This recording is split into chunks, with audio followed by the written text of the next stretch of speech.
दोस्तों नमस्कार। आज आपसे वो बात करने जा रहा हूँ जिसको सुनने के बाद आप सोचेंगे कि काम कौन कर रहा है और मजदूरी किसको मिल रही है, पुरस्कृत किसको किया जा रहा है। जी, मैं वही बात करने जा रहा हूँ। भारत सरकार की जितनी भी स्कीम्स हैं, जन कल्याण की जितनी भी भाई साहब स्कीम है, वो इम्प्लीमेंट होती हैं किसके थ्रू? बैंकों के थ्रू। चाहे वो जनधन योजना जो आपने शुरू में मोदी जी के आने के बाद शुरू की, यानी जो जब पहले भी जो काम थे कराए जाते थे।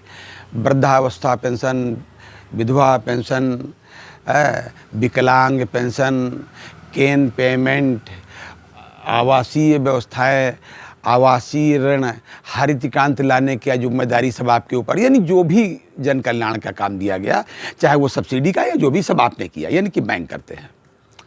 आप इससे सहमत होंगे। लेकिन पुरस्कार किसको मिल रहा, मैं आपको बता दूं। पहले मैं अपनी बात कहूं, इसके पहले आप ये समझ लीजिए कि आपके साथ हो क्या रहा है। वर्तमान में आपको कितना वेतन और कितना डीए मिला है, यहाँ से इसको ध्यान में रखिएगा और मेरी बात सुनिएगा। जी, समान नागरिकता कानून की बात होती है, बहुत खुशी की बात है, अच्छी बात है, हम इसका दिल से समर्थन करते हैं। एक देश एक कानून। लेकिन भाई साहब, एक देश में क्या महंगाई सबके लिए अलग अलग है? हमारे लिए अलग, किसी अन्य विभाग वाले के लिए अलग, नेता के लिए अलग, किसी और के लिए अलग? ऐसा तो नहीं होना चाहिए। महंगाई का मतलब डीए, डियरनेस अलाउंस, महंगाई भत्ता, यही तो आप सुनते आए हैं अभी तक। जी, और वो भी उस विभाग में जो आपके विभाग को आधार मान करके ही अपना वेज रिवीजन करता है। अब मैं सीधे मुद्दे पर आता हूँ। वर्तमान में बैंकर्स को, यानी बैंक कर्मियों को, बैंक अधिकारियों कर्मचारियों को जो वेतन के साथ में डीए यानी महंगाई भत्ता मिल रहा है, वो मैं अभी से लेकर के नवंबर तक की बात करता हूँ, अगस्त से नवंबर तक की, जो वर्तमान में मिल रहा है वो है 44.24%, यानी 44.24%। और वहीं एलआईसी में जो मिल रहा है भाई साहब 50.58%। जी हाँ, आपको विश्वास ना हो, आप गूगल सर्च करके देख लीजिए। जी, अब आपके नेता कहेंगे अरे उनका तो कैलकुलेशन ये है और वो है।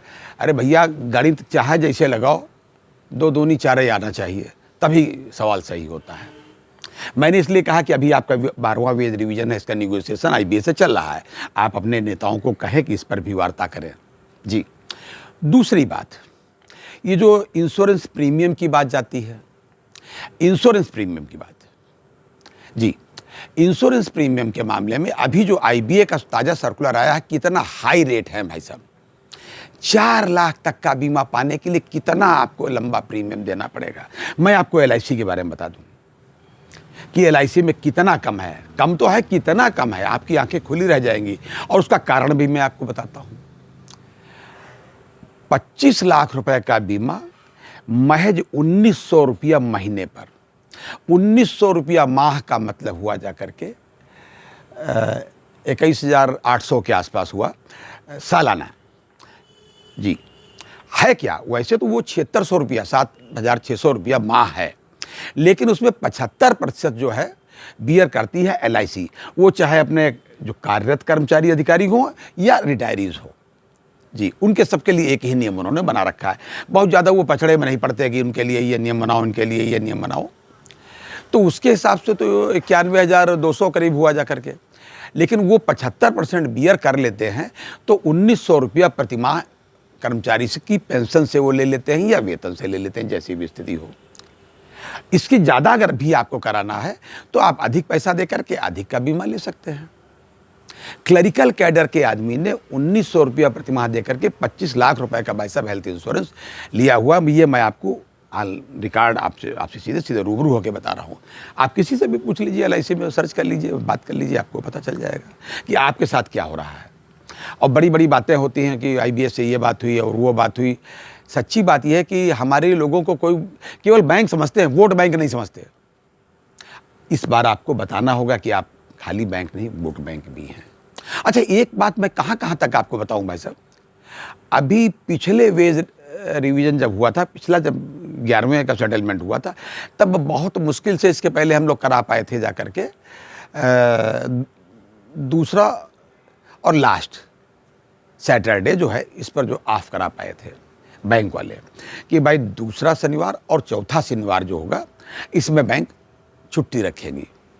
लेकिन वहीं 10 मई 2021 से एलआईसी में भाई साहब 10 मई में, फिर नोट कर लीजिए तारीख, 10 मई 2021 से 5 डेज उनका यहाँ वर्किंग होती है ऑल ओवर इंडिया।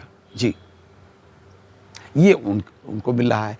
जबकि उनका वेज रिवीजन जो है, आपका बैंक का वेज रिवीजन आने के बाद, यानी कि हमारे बैंक का जो वेज रिवीजन होता है, इसको आधार मान करके ही, उनके यहाँ लंबा चौड़ा निगोशिएशन नहीं हम लोग जैसे होता है, सीधा सीधा उनके यहाँ उन्होंने हमारे वाले को आधार माना, थोड़ी बहुत निगोशिएशन और बातचीत हुई और उन्होंने बड़े आराम से कर दिया। यानी हमारी एक्सरसाइज पर उनका सारा काम करीब करीब हो जाता है, हमसे बेहतर होता है, उनके एम्प्लॉई खुश होते रहते हैं।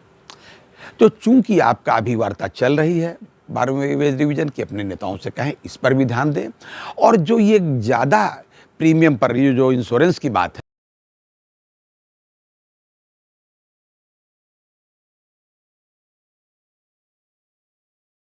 रिटायरीज तो इस पोजीशन में नहीं है कि इतना प्रीमियम दे करके वो अपना करा पाए।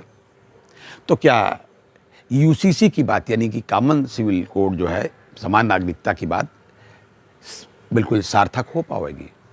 आप इस पर गौर कीजिएगा। अगली बार अन्य अपडेट्स के साथ, तब तक के लिए नमस्कार।